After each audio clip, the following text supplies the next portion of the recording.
The local Cleveland media keep going relentless on Shadour Sanders. He entitled, distracted, developing slow, can't learn the playbook, not getting practice reps with the scout team, not getting practice reps at all. But what if I told you? Then don't none of that got to do nothing with football. This goes deeper than people realize. If y'all ain't seen the Tom Brady came out on Colin Cowherd, now this is pertaining to the Browns saying they developing quarterback. Tom Brady just lit up the league. Did he basically accuse the Cleveland Browns of sabotaging? He all but said Cleveland can't develop quarterbacks, and fans instantly knew who he meant. In one interview, he pulled the curtain back. Some teams aren't failing young QBs. If that's true, Shadour never got a fair shot. Tossed into chaos, blamed for the results, left to sink on his own. Shadour Sanders setting them up to fail. Now the question is everywhere. Did the Browns sabotage their own future and think nobody would notice? This didn't come from a random burner. It came while Brady was talking quarterback development calm and measured. Then boom, a line that froze timelines. It started quiet on the herd with Colin Cowherd. Nothing spicy, just development talk. And then Brady dropped it. There's a lot of people who have no idea what they're doing when they're tasked with coaching a quarterback. One sentence, and every eye swung to Cleveland. Because if the shoe fits, it's stomping on a season right now. That's all it took. One sentence, and the internet exploded. Within minutes, fans connected the dots. Cleveland, Shadour Sanders, Sabotage. Brady never said names, but he didn't have to. He spoke about coaches ranked 32nd out of 32, about young quarterbacks getting zero guidance, and about teams pretending to develop talent while quietly destroying it from the inside. And to casual fans, it sounded like a league-wide rant. Everybody knows how to develop a quarterback. You're assuming that you're going into a program. I mean, I'm telling you, this is not... There's a lot of people who have no idea what they're doing when they're tasked with coaching a quarterback or calling an offense. So are you saying, I mean, just like we'd rank quarterbacks 1 to 32, do you rank offensive coordinators 1 to 32? Do you rank quarterback coaches 1 to 32? Well, what if you have the 32nd ranked coordinator in someone's mind, or the 32nd ranked quarterback coach? How is he getting a level of development that the guy who's first is getting? But to anyone following the Browns, it hit way too close. Chaotic coaching, mixed signals, and a rookie quarterback treated like a burden instead of a blueprint. The reaction? Instant. Clips of the segment flooded X. Analysts pairing Brady's words with footage of Shadour standing on the sideline during drills. By sundown, hashtag Brady exposes the Browns was trending league-wide. It wasn't just critique, it was a warning shot. Let's give him a chance. Let's give him a chance with the play calling. You know you have an offensive line that isn't playing that well. So what do? Why not just play the short game so he can get the ball out of his hands very fast to run a competent goddamn offense? Outside of that, Shedeur has to be better in understanding that the offensive line that you're working with right now is not adequate. Why not allow the players that are competing for a job, in this instance, Shadour Sanders, to finish off the 2 minutes? Brady said out loud what players whisper privately. The NFL doesn't have a player development problem. It has a coaching crisis. And no team embodies that more than Cleveland, the franchise that hits reset every offseason and calls it growth while chaos runs the show. This is where theory turns into reality. Because when you look at how Cleveland's handled Shadour Sanders, it's hard not to call it what it is, a setup. He's barely seen first-team reps, stuck running drills with third stringers, then suddenly tossed into live action and told to prove himself. No rhythm, no chemistry, no preparation. That's not development. That's sabotage disguised as opportunity. Even veteran analysts are calling it out. You don't build a quarterback by isolating him from starters and then blaming him when it falls apart. Yet the media keeps twisting it. Shadur's not ready. He's distracted. He's struggling to adapt. Of course he's struggling. The system's broken. It's like asking someone to fly a plane after removing the wings. Brady recognized it immediately. He lived through chaos but had real structure and mentors. Shadour, he's surrounded by people who talk development but don't deliver. And that's why Brady's words detonated the internet. He wasn't speaking hypothetically. He was describing Cleveland. Within hours, clips of the segment went viral, and hashtag Brown Sabotage was trending across NFL Twitter. Cleveland's local media tried to defend the team and instantly made it worse. Instead of addressing Brady's point, they went after Shadour, calling him entitled, unfocused, not ready for the pros. Classic misdirection. Blame the player, protect the system. But this time, fans weren't fooled. Every clip, Every quote, every offhand comment from Brown's staff suddenly looks suspicious. Shadour Sanders. And I'm going to tell you why. I think he's being set up to fail. That's right, I'm going to say it. Okay. Here we are on national television, right? There's been 11 practices, if I remember correctly.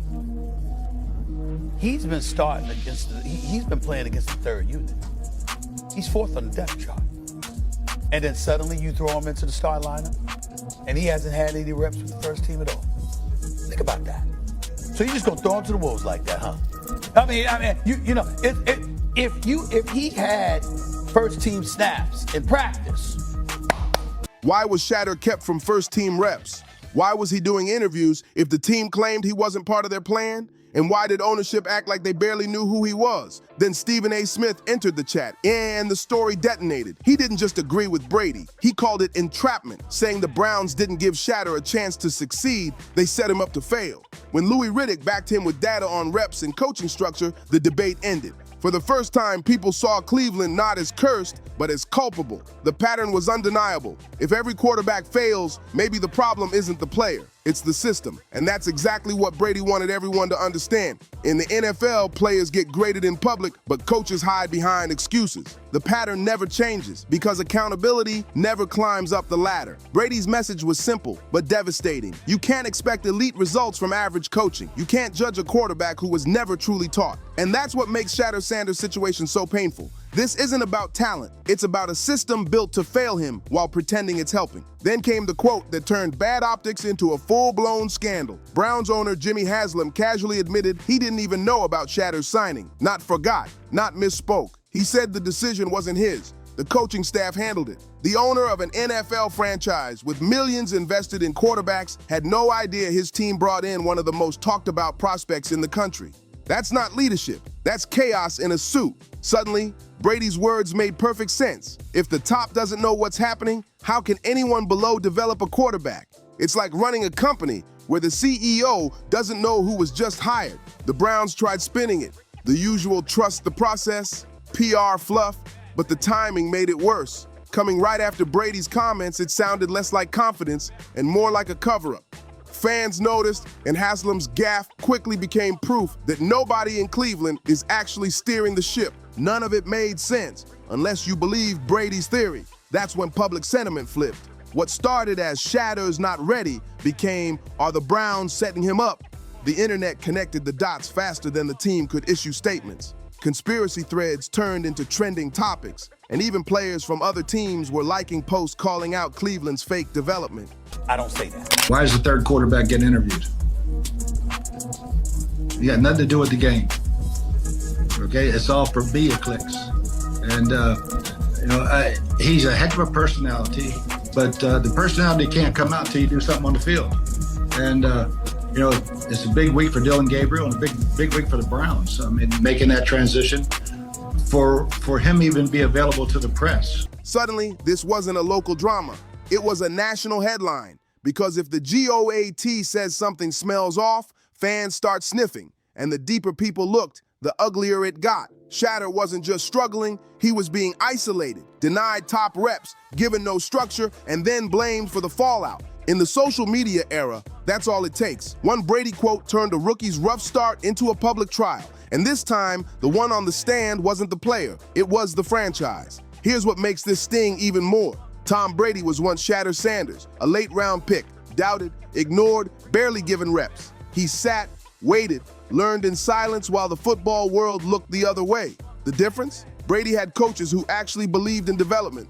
Bill Belichick and Dick Ribine didn't just evaluate Brady, they built him. They gave him structure, patience, and accountability. When his quarterback coach tragically passed during camp, Belichick personally stepped in. That's how seriously they took growth. Now compare that to Cleveland, where Shadeur's in the exact same position Brady once was, except his coaches seem more invested in politics than progress. No mentorship, no leadership, no plan, just buzzwords like competition and evaluation.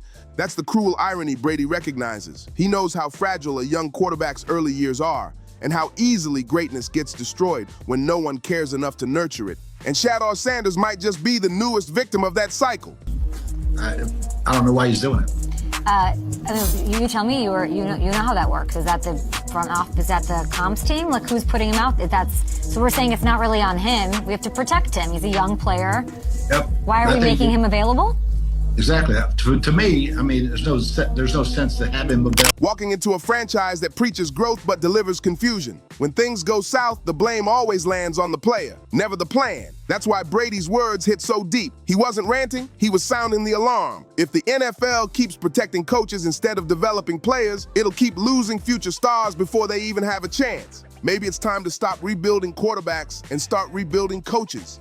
In a league obsessed with talent, the real issue isn't who's under center, it's who's holding the clipboard. So now the question isn't if Tom Brady was right, it's how long the NFL can ignore him. When the greatest quarterback of all time says the system is broken, you don't shrug that off. You listen. Cleveland can spin and deny all they want, but the damage is done. The league just got a front row seat to how fragile development really is and how quickly it becomes sabotage when accountability disappears. Shadour didn't ask to be part of a controversy. He just wanted a fair shot. And maybe that's what Brady's trying to give him, not through coaching, but through truth. Because when a legend exposes the system, he's not protecting one player. He's warning everyone still trapped inside. So here's the real question. If the GOAT can spot sabotage from the outside, how many young quarterbacks are being set up from within?